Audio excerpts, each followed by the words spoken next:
Hello दोस्तों, आज है 14 अगस्त 2025 दिन गुरुवार का, हिंदी तिथि भाद्रपद कृष्ण षष्ठी। और आइए बात करते हैं आज के मुख्य समाचार, बड़ी खबरें, देश और दुनिया का ताजा अपडेट लेकर हाजिर हो गए। आज का वीडियो दोस्तों बहुत ही स्पेशल होने वाला है। सरकार की ओर से नए नियम जारी किए गए हैं। कई सारे अपडेट आपको इस वीडियो में देखने को मिलने वाले हैं, जैसे पीएफ के नए नियम, बैंक खाताधारकों के लिए नए नियम, यूपीआई को लेकर भी नए नियम, सोने चांदी को लेकर भी नए नियम, पढ़ने वाले बच्चों के लिए भी नए नियम। इसके अलावा कई सारे ऐसे अपडेट हैं जिनको आपको जान लेना बहुत ही ज्यादा जरूरी है। तो ऐसे तमाम अपडेट्स इस वीडियो में हम देखने वाले हैं और अलग अलग राज्यों की ओर से अपडेट जानेंगे।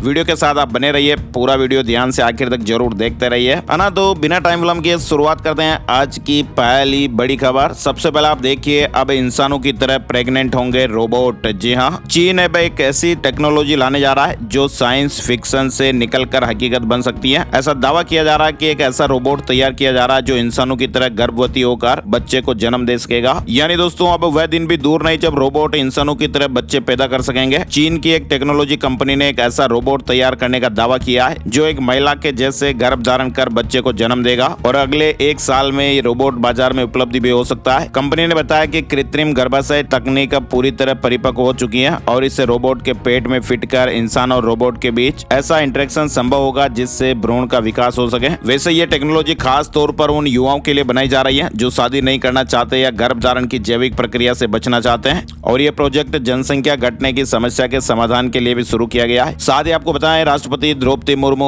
79वें स्वतंत्रता दिवस की पूर्व संध्या पर आज राष्ट्र को संबोधित करेंगे। पूरे देश में कल 15 अगस्त को 79वां स्वतंत्रता दिवस मनाया जाएगा और इससे पहले आज यानी 14 अगस्त को राष्ट्रपति द्रौपदी मुर्मू राष्ट्र को संबोधित करेंगे। गुरुवार के शाम 7 बजे आकाशवाणी के संपूर्ण राष्ट्रीय नेटवर्क पर संबोधन प्रसारित किया जाएगा। प्रधानमंत्री नरेंद्र मोदी 15 अगस्त को दिल्ली के ऐतिहासिक लाल किले से 79वें स्वतंत्रता दिवस समारोह का नेतृत्व करेंगे और इस वर्ष का आयोजन नया भारत थीम पर आधारित होगा जो देश की प्रगति, आत्मनिर्भरता और 2047 तक विकसित भारत के लक्ष्य को दर्शाएगा। साथ ही आपको बताएं, स्वतंत्रता दिवस के मौके पर आज और कल आम लोग दिल्ली विधानसभा परिसर का भ्रमण कर सकेंगे। शाम 5 बजे से 8 बजे तक दिल्ली वासी 115 साल पुराने इस ऐतिहासिक भवन को देख पाएंगे। चलिए बड़ी खबर आप देखिए, आवारा कुत्तों को लेकर इस वक्त देश में एक माहौल सा बना हुआ है। सीजेआई गवाही ने कहा कि आवारा कुत्तों के मामले में दोबारा विचार करेंगे। सुप्रीम कोर्ट ने कहा था कि 8 हफ्तों में दिल्ली एनसीआर के आवारा कुत्तों को शेल्टर होम में भेजा जाए। अब ये ताजा अपडेट आया है। चीफ जस्टिस ऑफ इंडिया यानी सीजेआई बीआर गवाही ने बुधवार को दिल्ली एनसीआर की सड़कों से आवारा कुत्तों पर लगे प्रतिबंध पर फिर से विचार करने का आश्वासन दिया है। ताजा अपडेट यह आ रहा है कि आवारा कुत्तों पर सुप्रीम कोर्ट का बड़ा फैसला।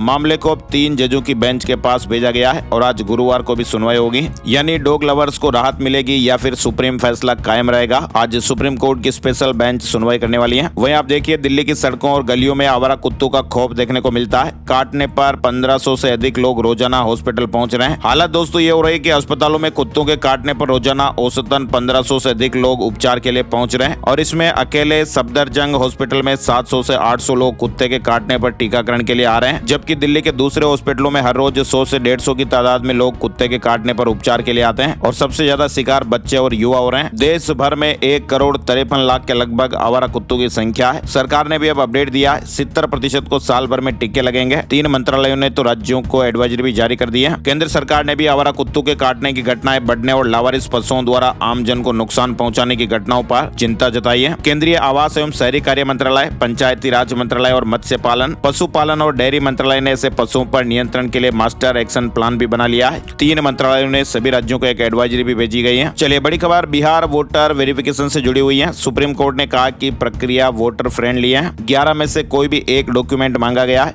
सुप्रीम कोर्ट में बिहार में चल रही एसआईआर पर बुधवार को भी सुनवाई हुई। सुप्रीम कोर्ट ने एसआईआर को वोटर फ्रेंडली बताया है। कोर्ट ने कहा कि चुनाव आयोग ने 11 में से कोई भी एक डॉक्यूमेंट मांगा है। फिलहाल मामले की सुनवाई जारी है। बिहार के बाद अब बंगाल में भी एसआईआर। चुनाव आयोग ने राज्य सरकार को पत्र भेजा है। बंगाल में भी मतदाता सूची का विशेष गहन पुनरीक्षण यानी एसआईआर शुरू होने जा रहा है। बिहार के बाद पश्चिम बंगाल में भी मतदाता सूची का एसआईआर शुरू होने जा रहा है। 8 अगस्त को चुनाव आयोग ने राज्य को एक पत्र के माध्यम से सूचित किया था कि पश्चिम बंगाल में एसआईआर शुरू होने जा रहा है। वहीं देखिए बंगाल सरकार ने एक बड़ा फैसला लिया है। प्रवासी श्रमिकों को फोटो पहचान पत्र मिलेगा। पश्चिम बंगाल सरकार प्रवासी श्रमिकों के लिए फोटो पहचान पत्र जारी करने जा रही है। राज्य श्रम विभाग ने नीतिगत फैसला लिया है, जिसके तहत कर्म साथी पोर्टल पर रजिस्ट्रेशन कराकर श्रमिक पहचान पत्र प्राप्त कर सकेंगे। चलिए बड़ी खबर देखिए, सुप्रीम कोर्ट ने बुधवार को SC/ST आरक्षण में क्रीमी लेयर लागू करने की मांग पर सुनवाई करने का फैसला किया है। एक याचिका दायर हुई है जिसमें कहा गया कि SC/ST आरक्षण में 2 स्तरों, पहले आर्थिक रूप से कमजोर लोगों को और फिर बाकी को मौका मिले। केंद्र सरकार को नोटिस जारी किया गया और 10 अक्टूबर को अगली सुनवाई होगी। चलिए बड़ी खबर आ रही है, बैंक खाताधारकों के लिए ICICI बैंक ने मिनिमम बैलेंस लिमिट घटाकर अब 15,000 रुपए कर दी है। यानी ग्राहकों के गुस्से को देखते हुए ICICI बैंक ने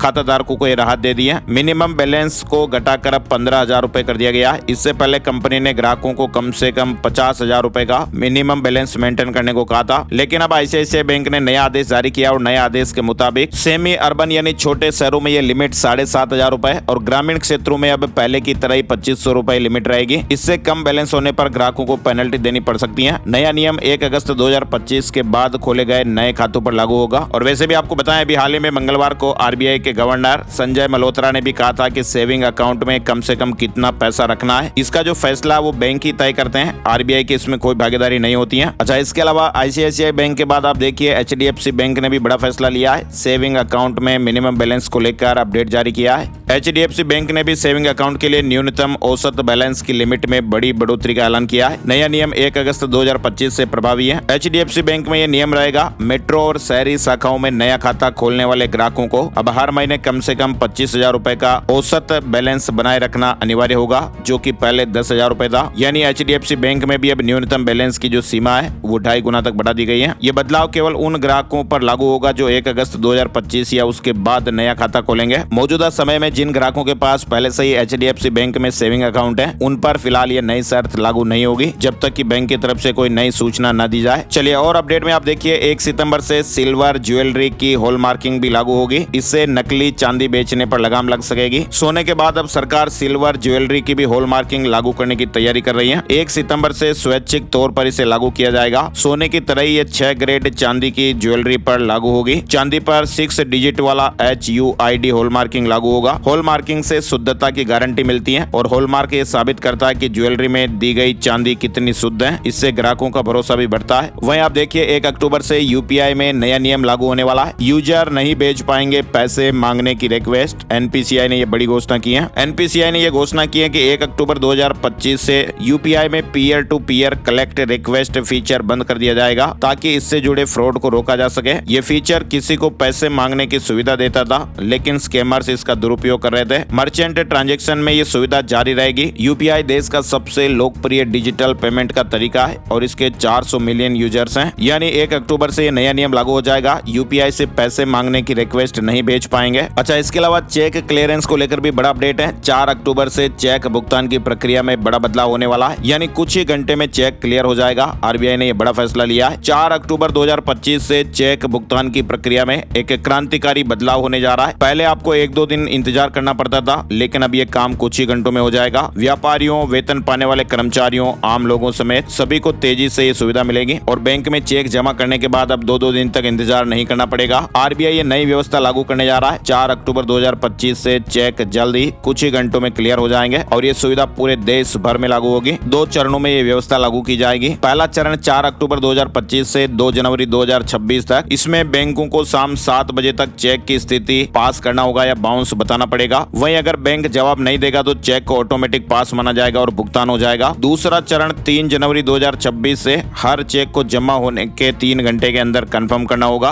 और 3 घंटे में जवाब न मिलने पर चेक को पास मानकर भुगतान कर दिया जाएगा। चलिए आगे बढ़ते हैं। बड़ी खबर, 48 घंटे बाद ट्रंप और पुतिन की महा मुलाकात होने वाली है। अलास्का पर पूरी दुनिया की निगाहें टिकी हुई हैं। ट्रंप और पुतिन की महा मुलाकात को लेकर एंकरेज में 15 अगस्त को नोटम जारी किया गया। यानी इस दिन वहां से किसी प्लेन को गुजरने की इजाजत नहीं होगी। सुरक्षा के कड़े इंतजाम भी किए गए। पूरी दुनिया की नजरें अलास्का पर टिकी हुई हैं। 48 घंटे बाद यूक्रेन के भविष्य का फैसला हो जाएगा। डोनाल्ड ट्रंप ने कहा कि रूस और यूक्रेन को जमीन अदला बदली करनी होगी, तभी जंग खत्म होगी। वहीं जेलेंस्की भी कह रहे हैं कि पुतिन धोखा दे रहे हैं, हम अपनी जमीन नहीं छोड़ेंगे। इधर युद्ध नहीं रोकने पर रूस को परिणाम भुगतने होंगे। पुतिन के साथ मुलाकात से पहले डोनाल्ड ट्रंप ने यह धमकी भी दे डाली है। 15 अगस्त को यह बैठक होगी। अब देखते हैं क्या अपडेट्स आगे आते हैं। चलिए बड़ी खबर, भारत सिंगापुर संबंधों को नई ऊंचाई पर ले जाने की दिशा में में बड़ा कदम, तीसरी मंत्री स्तरीय बैठक आयोजित हुई है। दिल्ली में बुधवार को भारत और सिंगापुर के बीच तीसरी मंत्री स्तरीय बैठक का आयोजन हुआ। साथ ही आप देखिए ऑपरेशन सिंदूर में F-16 के नुकसान पर अमेरिका चुप है, कहा कि पाकिस्तानी सरकार से बात करो। अमेरिका ने भारत के ऑपरेशन सिंदूर के दौरान पाकिस्तान के F-16 फाइटर जेट के नुकसान पर कुछ भी करने से इंकार कर दिया है। एनडीटीवी के एक सवाल पर अमेरिकी विदेश मंत्रालय ने बुधवार को कहा कि F-16 जेट्स के बारे में जानकारी के लिए पाकिस्तान सरकार से बात करें। साथ ही आप देखिए आरबीआई ने लोन सिस्टम में बदलाव किया है। पारदर्शिता बढ़ाने के लिए को लेंडिंग गाइडलाइंस में संशोधन किया गया है। नई गाइडलाइन के तहत हर लोन देने वाली कंपनी को अपने पास अब उस लोन का कम से कम 10% हिस्सा रखना होगा। मौजूदा वक्त में एनबीएफसी के लिए लिमिट 20% है। इससे छोटे और मझोले आकार की एनबीएफसी को फायदा होगा। साथ ही आप देखिए ईडी का फेक ब्यूटी प्रोडक्ट घोटाले पर बड़ा एक्शन हुआ है। करोड़ों की मनी लॉन्ड्रिंग का पर्दाफाश हुआ, एक की गिरफ्तारी भी हुई। ईडी ने दिल्ली और मुंबई में 12 और 13 अगस्त को छापेमारी कर फेक ब्यूटी प्रोडक्ट बेचने में करोड़ों की मनी लॉन्ड्रिंग के मामले में ये कार्रवाई की है। साथ ही आप देखिए भारतीय स्टेट बैंक ने आईएमपीएस ट्रांजैक्शन चार्ज में बदलाव कर दिया है। 15 अगस्त से नए नियम लागू हो रहे हैं। देश के सबसे बड़े सार्वजनिक क्षेत्र के bank state bank of India ने बुधवार को एक महत्वपूर्ण घोषणा की और कहा कि आईएमपीएस के जरिए फंड ट्रांसफर पर लगने वाले शुल्क में बदलाव हो गया है और ये नए बदलाव, नए चार्ज, नए नियम 15 अगस्त 2025 से लागू हो जाएंगे। नए आईएमपीएस चार्जेज आप देख सकते हैं ऑनलाइन ट्रांजैक्शन के लिए 25,000 से 1 लाख रुपए तक 2 रुपए, 1 लाख से 2 लाख रुपए तक 6 रुपए और 2 लाख से 5 लाख तक 10 रुपए और इन चार्जेज के साथ जीएसटी अतिरिक्त रूप से लागू होगा। कॉर्पोरेट ग्राहकों के लिए नए सर्विस चार्ज 8 सितंबर 2025 से लागू होंगे। वहीं आप देखिए एनएबीएच की मान्यता प्राप्त करने वाला आरएमएल हॉस्पिटल देश का पहला सरकारी हॉस्पिटल बना है। डॉक्टर राम मनोहर लोहिया अस्पताल और अटल बिहारी वाजपेयी आयुर्विज्ञान संस्थान देश का पहला केंद्रीय सरकारी अस्पताल बन गया है, जिसे national accreditation board for hospital and health care providers यानी एनएबीएच से पूर्ण सर्टिफिकेट प्राप्त हुआ है। दरअसल ये मान्यता अस्पतालों के लिए देश में गुणवत्ता के लिए एक महत्वपूर्ण मानक मानी जाती है। एनएबीएच जो क्वालिटी काउंसिल ऑफ इंडिया का हिस्सा है, अस्पतालों के लिए 500 से अधिक मापनीय मानक तय करता है। वहीं आप देखिए भ्रामक विज्ञापनों पर नकेल कसी जाएगी। अब खाद्य सामग्रियों की गहन जांच कराएगी सरकार। दिल्ली से बड़ी खबर है, जहां झुग्गी वहां मकान योजना के तहत दिल्ली में इन लोगों को जल्दी फ्लैट मिलने वाला है। पार्किंग समेत कई सुविधाएं होगी। लंबे समय से पक्के मकान की राह देख रहे कठपुतली कॉलोनी वासियों को दिल्ली विकास प्राधिकरण यानी डीडीए जल्दी फ्लैटों की चाबियां सौंपने वाला है।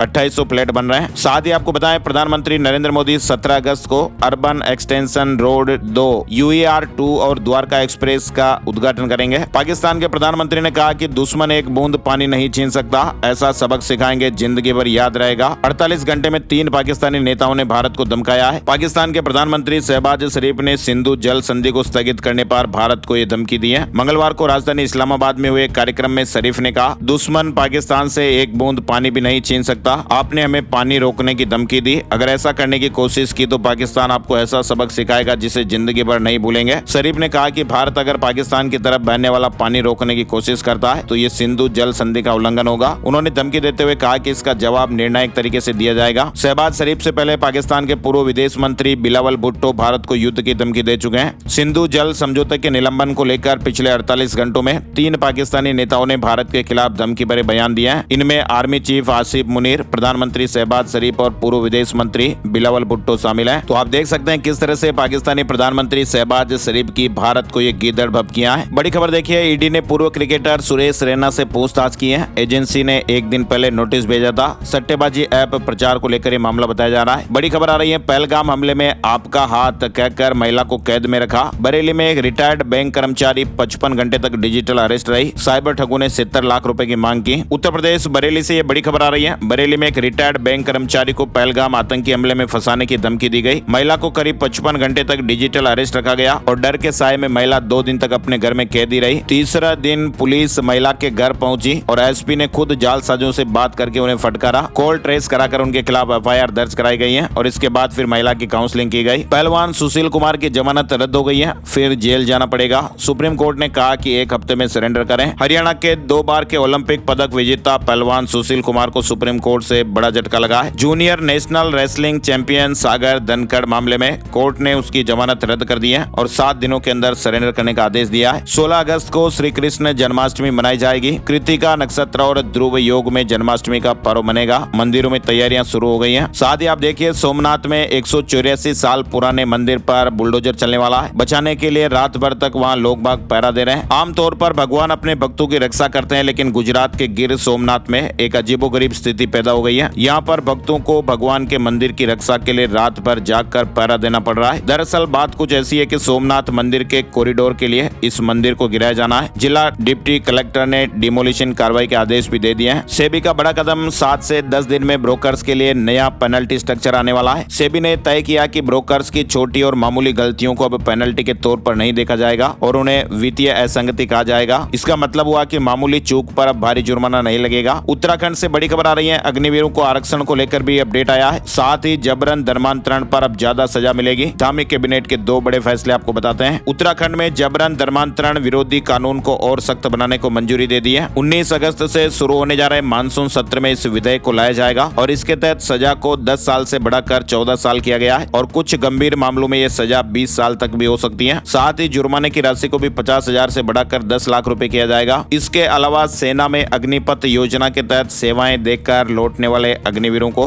सरकारी सेवाओं में 10% क्षैतिज आरक्षण दिया जाएगा। पूर्व अग्निवीरों को आरक्षण की सुविधा समूह गैस श्रेणी के वर्दीधारी पदों की भर्ती में मिलेगा और इसके लिए अग्निवीरों का उत्तराखंड का मूल और स्थायी निवासी होना जरूरी होगा। वहीं आप देखिए 40 करोड़ की लोन धोखाधड़ी में ईडी का बड़ा action. Instagram influencer Sandeepa Virk arrest हो गई है। एक हाई प्रोफाइल मनी लॉन्ड्रिंग मामले में अरेस्ट किया गया है। झारखंड में राशन कार्ड धारकों के नाम काटे जा रहे हैं। जिनका आधार नंबर अभी तक राशन कार्ड के साथ नहीं जुड़ा है, उनको जल्द से जल्द जुड़वा लेना है। सितंबर से नया नियम लागू होने वाला है। छत्तीसगढ़ में सुरक्षा बलों से नक्सलियों की मुठभेड़ हुई। 35 लाख के 2 इनामी नक्सली मारे गए हैं। साथ ही आपको बताएं, उड़ीसा सरकार ने आधिकारिक संचार में हरिजन शब्द के प्रयोग पर प्रतिबंध लगाया है। उड़ीसा सरकार ने बड़ा फैसला लेते हुए आधिकारिक संचार यानी ऑफिशियल कम्युनिकेशन में हरिजन शब्द के प्रयोग पर प्रतिबंध लगा दिया है। प्रदेश सरकार ने अपने सभी विभागों और सार्वजनिक संस्थानों को आधिकारिक संचार, अभिलेखों और दस्तावेजों में हरिजन शब्द का प्रयोग बंद करने के निर्देश दिए हैं। अनुसूचित जनजाति एवं अनुसूचित जाति विकास, अल्पसंख्यक एवं पिछड़ा वर्ग कल्याण विभाग द्वारा जारी एक आधिकारिक आदेश में अधिकारियों को आधिकारिक उद्देश्यों के लिए केवल संवैधानिक शब्द अनुसूचित जाति का ही प्रयोग करने के निर्देश दिए गए हैं और इस नियम का कड़ाई से पालन किया जाएगा। वहीं आप देखिए, नोएडा और बिल्डर्स की सांठगांठ का पर्दाफाश होगा। सुप्रीम कोर्ट ने नई एसआईटी का गठन किया है। ईपीएफओ के इस नियम से टेंशन बढ़ सकती है। ईपीएफओ ने यूएएन बनाने की प्रक्रिया में कुछ बदलाव किए हैं, जिसके कारण कर्मचारियों को कुछ परेशानी हो सकती है। यानी अब कर्मचारियों को यूएएन बनाने के लिए एफएटी अनिवार्य हो गया है। अगर यूएएन नहीं बना तो कर्मचारी का पीएफ खाता भी एक्टिव नहीं होगा और ये नया सिस्टम खास तौर पर उन लोगों के लिए परेशानी का कारण बन सकता है जिनका मोबाइल नंबर उनके आधार कार्ड से लिंक नहीं है। साथ ही आप देखिए, बिहार में 5 नए औद्योगिक क्षेत्रों का गठन होगा। नीतीश कैबिनेट की बैठक में 30 एजेंडों पर मुहर लगी है। बिहार सरकार ने जीविका कर्मचारियों के वेतन को बढ़ाने का भी फैसला लिया है। बिहार ग्रामीण जीविकोपार्जन प्रोत्साहन समिति यानी जीविका से जुड़े सामुदायिक संगठन कार्यकर्ता, सामुदायिक सेवा प्रदाता और सामुदायिक संसाधन सेवी का वेतन दोगुना कर दिया गया है। वहीं आप देखिए, जेपी सेनानियों की पेंशन दोगुनी हुई। 30,000 रुपए तक मासिक सम्मान मिलेगा। बिहार सरकार ने जेपी सेनानियों की पेंशन दोगुनी करने का फैसला किया है। उप मुख्यमंत्री सम्राट चौधरी के अनुसार लोकनायक जयप्रकाश नारायण के नेतृत्व में हुए आंदोलन में शामिल मीसा या डीआईआर के तहत जेल गए आंदोलनकारियों की पेंशन अब बढ़ाई जाएगी। 1 अगस्त 2025 से 1 से 6 महीने तक जेल में रहे लोगों को 15,000 और 6 महीने से अधिक वालों को 30,000 रुपए मिलेंगे। बिहार में एएनएम के 5,000 से अधिक पदों पर भर्ती का मौका, आज से रजिस्ट्रेशन भी शुरू हो रहे हैं। साथ ही आप देखिए, उत्तर प्रदेश से जुड़ी खबर। उत्तर प्रदेश के हजारों इंचार्ज प्रधानाध्यापकों के लिए सुप्रीम कोर्ट ने यह राहत भरा फैसला सुनाया है। सुप्रीम कोर्ट ने इलाहाबाद उच्च न्यायालय के आदेश को बरकरार रखते हुए इंचार्ज प्रधानाध्यापकों के समान वेतन देने के निर्देश दिए हैं। मुंबई में कबूतर खानों पर प्रतिबंध जारी रहेगा। बॉम्बे हाई कोर्ट ने नगर निगम के अनुरोध को खारिज कर दिया है। चैट जीपीटी 5 से जुड़ा अपडेट देखिए। चैट जीपीटी के पुराने मॉडल की वापसी करनी पड़ी। ओपन एआई के सीईओ सैम ऑल्टमैन ने जीपीटी 5 में बड़े अपडेट पेश किए हैं। अब चैट जीपीटी यूजर्स को ऑटो, फास्ट और थिंकिंग मोड सिलेक्ट करने का मौका मिलेगा। साथ ही यूजर के रिक्वेस्ट पर अब कंपनी ने जीपीटी 4o की वापसी कर दी है। केरल से बड़ी खबर आ रही है। केरल के सामान्य शिक्षा मंत्री वी शिवनकुटी ने बुधवार को कहा कि राज्य के सरकारी स्कूलों के बच्चों को अगले शैक्षणिक वर्ष से पढ़ने की आदत डालने के लिए जल्द ही ग्रेस मार्क्स मिलेंगे। मंत्री ने एक फेसबुक पोस्ट में कहा कि किताबें, अखबार पढ़ने और संबंधित गतिविधियों के लिए एक निश्चित समय निर्धारित किया जाएगा और उसके नंबर भी मिलेंगे। चलिए आगे बढ़ते हैं। बड़ी खबर देखिए आप। अब प्रॉपर्टी आईडी बताएगी आपके घर का पता। जी हाँ, फरीदाबाद नगर निगम ने एक नया मोबाइल एप्लीकेशन शुरू किया है, जिससे प्रॉपर्टी आईडी के जरिए बकायेदारों को ढूंढना और भी आसान हो जाएगा। अब निगम कर्मचारियों को बिना मोबाइल नंबर के प्रॉपर्टी टैक्स बकायेदारों की लोकेशन मिल जाएगी। राजस्थान में आज से मानसून एक्टिव होने वाला है। भरतपुर, कोटा संभाग में 3 दिन का येलो अलर्ट है। उदयपुर संभाग में 15 और 16 अगस्त को तेज बारिश की संभावनाएं बनेगी।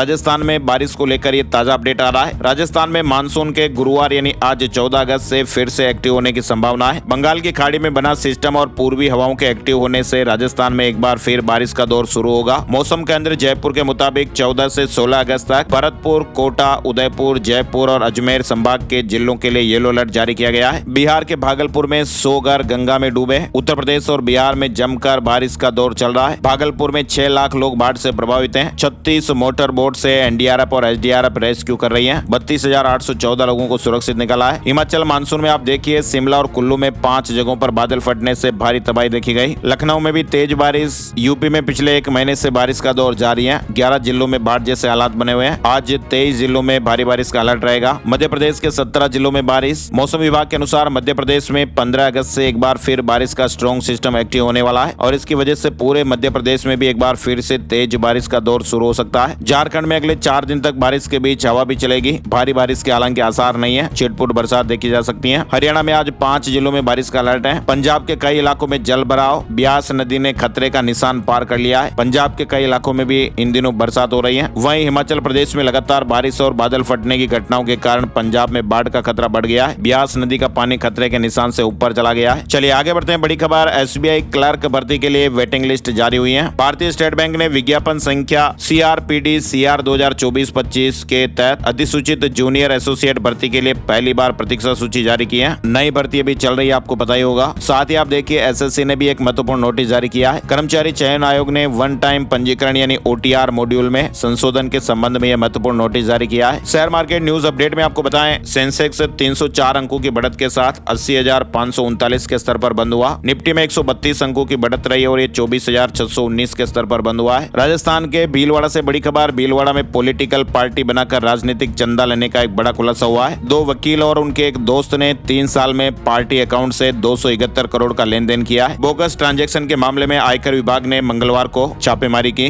और कार्रवाई के दूसरे दिन कई बड़ी जानकारियां सामने आई हैं। बताया जा रहा है कि अब तक इस पार्टी ने एक भी चुनाव नहीं लड़ा है और पार्टी के जो 3 बड़े अधिकारी हैं वे भी डमी हैं। अब टीमें इनके घरों पर कार्रवाइयां कर रही हैं, छापेमारियां हो रही हैं। राजस्थान लोक सेवा आयोग RPSC के 4 साल बाद RAS पद्मा देवी की मेरिट कम करने पर हाईकोर्ट ने जवाब मांगा है। राजस्थान सरकार का छात्र संघ चुनाव कराने से इंकार हो गया है। सरकार ने हाईकोर्ट में जवाब पेश किया और इसमें राष्ट्रीय शिक्षा नीति लागू करने का हवाला देकर चुनाव करवा पाना असंभव बताया है। वहीं आप देखिए, RPSC के पूर्व सदस्य बाबूलाल कटारा की जमानत खारिज हो गई है। राजस्थान हाईकोर्ट ने 2nd ग्रेड टीचर भर्ती 2022 पेपर लीक मामले में शामिल RPSC के पूर्व सदस्य बाबूलाल कटारा की जमानत याचिका को खारिज कर दिया है। वहीं हाईकोर्ट ने कटारा के भांजे विजय डामोर को जमानत दे दी है। साथ ही आपको बताएं, कृत्रिम बारिश से फट सकता है बादल, मौसम बिगड़ने का भी खतरा रहता है, ऐसे दावे किए जा रहे हैं। अभी हाल ही में राजस्थान के जयपुर के रामगढ़ बांध में क्लाउड सीडिंग के जरिए कृत्रिम बारिश कराने का एक प्रयोग शुरू किया गया। हालांकि पहले दिन ये ट्रायल फेल हो गया, लेकिन अब कंपनी 60 दिनों तक ड्रोन के जरिए कृत्रिम बारिश करवाने का प्रयोग करेगी। अब सबसे बड़ा सवाल यह कि क्या रामगढ़ बांध दोबारा भरेगा और किसानों को इससे फायदा होगा या फिर नहीं। हालांकि ये दावे किए जा रहे हैं कि इससे बादल फटने और मौसम बिगड़ने का भी खतरा है। कहा जा रहा है कि ड्रोन से कृत्रिम बारिश का प्रयोग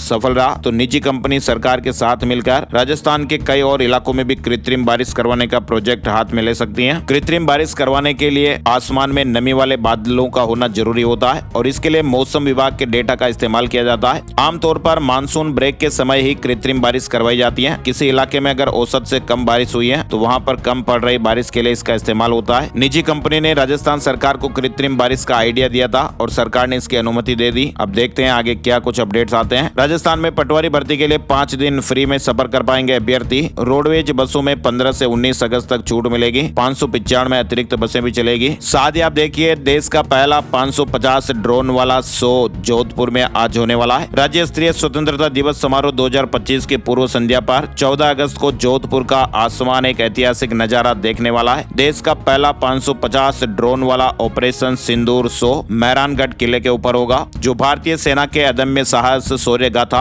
और मेक इन इंडिया हथियारों का अद्भुत दृश्य पेश करेगा। ड्रोन शो का समय रात 7:30 बजे मेहरानगढ़ किला पूरे जोधपुर शहर से ये दिखाई देगा। राजस्थान लोक सेवा आयोग की ओर से माध्यमिक शिक्षा विभाग के लिए निकाली गई स्कूल शिक्षा के प्राध्यापक कोच के 3225 पदों के लिए आज 14 अगस्त से आवेदन शुरू हो रहे हैं। मध्य प्रदेश बोर्ड परीक्षाओं का टाइम टेबल जारी हो गया है। मध्य प्रदेश माध्यमिक शिक्षा मंडल ने 2026 में आयोजित होने वाली 10वीं और 12वीं क्लास की परीक्षाओं की तारीखों का ऐलान कर दिया है। इंदौर में ईडी ने बड़ी कार्रवाई करते हुए वाधवानी परिवार की प्रॉपर्टी अटैच की है और इस अटैच प्रॉपर्टी का बाजार मूल्य 20 करोड़ रुपए के लगभग बताया जा रहा है। मध्य प्रदेश से बड़ी खबर में आप देखिए, मुख्यमंत्री तीर्थ दर्शन योजना के तहत उज्जैन से काशी और अयोध्या के लिए विशेष ट्रेन बुधवार दोपहर को रवाना हुई। इसमें उज्जैन जिले के 200 सहित आगर, सीहोर और विदिशा जिलों के कुल 800 यात्री शामिल हैं। छत्तीसगढ़ से गुजरने वाली 30 ट्रेनें 16 दिन कैंसिल रहेगी। वहीं 6 गाड़ियों के रूट बदले गए हैं। 5 ट्रेनों को शॉर्ट टर्मिनेट किया गया है। दरअसल 31 अगस्त से 15 सितंबर तक बिलासपुर झारसुगड़ा रूट पर चौथी लाइन का काम चलेगा। 15 सितंबर के बाद ट्रेनें फिर से बहाल कर दी जाएगी। छत्तीसगढ़ में अब स्वच्छता को लेकर नगरीय निकायों के बीच जोरदार प्रतिस्पर्धा देखने को मिल सकती है। मुख्यमंत्री विष्णुदेव साय ने स्वच्छता संगम 2025 में ये बड़ी घोषणा की है और कहा कि स्वच्छता सर्वेक्षण में किसी भी श्रेणी में पहले स्थान पर आने वाले नगरीय निकाय को राज्य सरकार 1 करोड़ रुपए की प्रोत्साहन राशि देगी। दूसरे नंबर पर 50 लाख और तीसरे स्थान पर आने वाले निकाय को 25 लाख रुपए के पुरस्कार मिलेंगे, जिससे उस नगरीय निकाय में विकास के काम होंगे। सहारनपुर में व्यापारियों के लिए विशेष कैंप, यूपी से बड़ी खबर है। 20 से 22 अगस्त तक रोज 3 स्थानों पर कैंप लगेंगे। 15% टैक्स छूट का लाभ 30 सितंबर तक ले सकेंगे। साथ ही आपको बताएं, पंजाब सरकार की कैबिनेट मीटिंग आज होने वाली है। मीटिंग दोपहर 12 बजे चंडीगढ़ स्थित सीएम आवास पर संपन्न होगी। पंजाब में कलेक्टर रेट बढ़ाने का फैसला टल गया है। पंजाब सरकार ने लैंड पुलिंग पॉलिसी वापस लेने के बाद अब कलेक्टर रेट बढ़ाने के प्रस्ताव को भी फिलहाल स्थगित कर दिया है। आइए अब आपको बताते हैं सोने चांदी के भाव। जी हां, सोने चांदी के दामों में तेजी देखने को मिली है। 24 कैरेट सोने के दाम 427 रुपए बढ़कर 1,97,000 रुपए प्रति 10 ग्राम पर आ गए। चांदी की कीमतों में 1962 रुपए की बढ़ोतरी हुई है और चांदी का भाव 1,15,275 रुपए प्रति किलो हो गया है। और चलते चलते अब एक नजर आज का राशि फल। आज 14 अगस्त गुरुवार के ग्रह नक्षत्र मित्र योग बना रहे हैं, जिससे मेष और मिथुन राशि वालों को करियर में नए मौके मिल सकते हैं। कन्या राशि वाले किसी भी तरह की योजना पर काम शुरू करना चाहते हैं तो आज अच्छा दिन है। तुला राशि वाले लोगों को मार्केटिंग से अच्छा फायदा होगा। कुंभ राशि वालों के लिए भी आज अच्छा दिन रहेगा। मीन राशि वालों को सरकारी मामलों में आ रही परेशानियों से राहत मिल सकती है और बाकी राशियों पर सितारों का मिला जुला असर रहेगा। तो ये थे दोस्तों आज के मुख्य समाचार, बड़ी खबरें, हेडलाइंस और सुर्खियां, अपडेट। ये वीडियो आपको कैसा लगा कमेंट करके आपको जरूर बताना है और इस वीडियो को अपने यार दोस्तों के साथ, मिलने वाले जान पहचान वालों के साथ भी जरूर आपको शेयर कर देना है। आपका एक शेयर का बटन दबाने से हमें मोटिवेशन मिलता है और अच्छी खबरें और मेहनत करने के लिए हमें सपोर्ट मिलता है। तो प्लीज आप वीडियो को लाइक और शेयर जरूर कीजिएगा। एक और नई जानकारी और नए टॉपिक के साथ जल्दी फिर मिलेंगे। तब तक के लिए जय हिंद, जय भारत, वंदे मातरम।